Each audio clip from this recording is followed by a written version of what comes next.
Ako si Jambi Madrigal, kandidato sa pagkapangulo.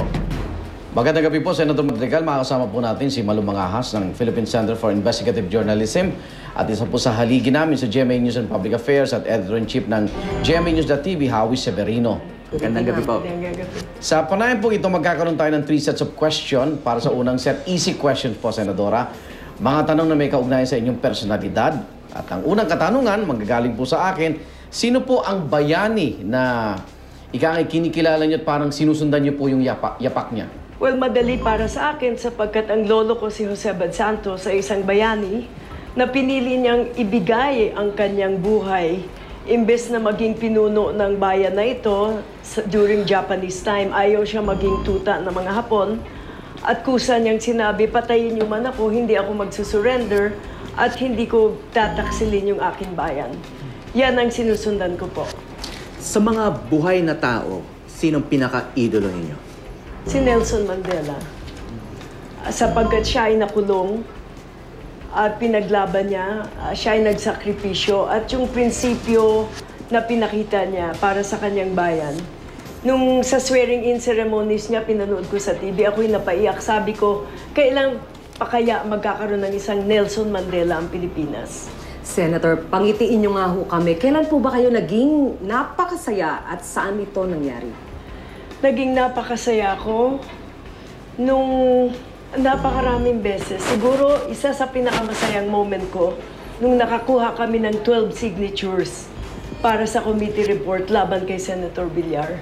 Kasi sabi nila, imposible ito. Pero pinatunayan ng aking mga senador na kasama na may prinsipyo rin sila at hindi sila nabili maski kailan ni Senator Villar. Senadora, anong katangian meron ka pero ayaw mo? Siguro impatience.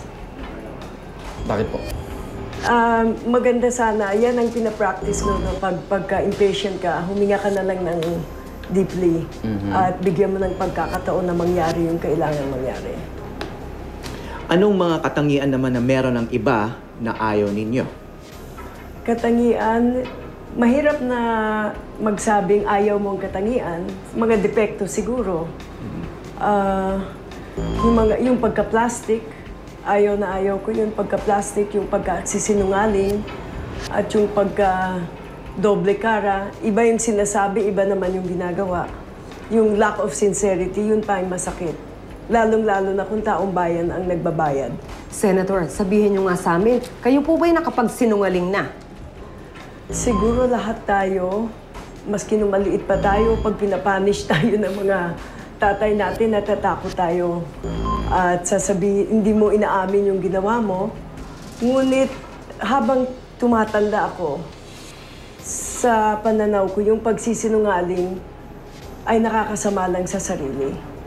Kanya iniiwasan ko yung magsinungaling, lalo na sa taong bayan. Bilang senador, kailangan sabihin mong katotohanan, huwag ka magdaya at huwag ka magnakaw.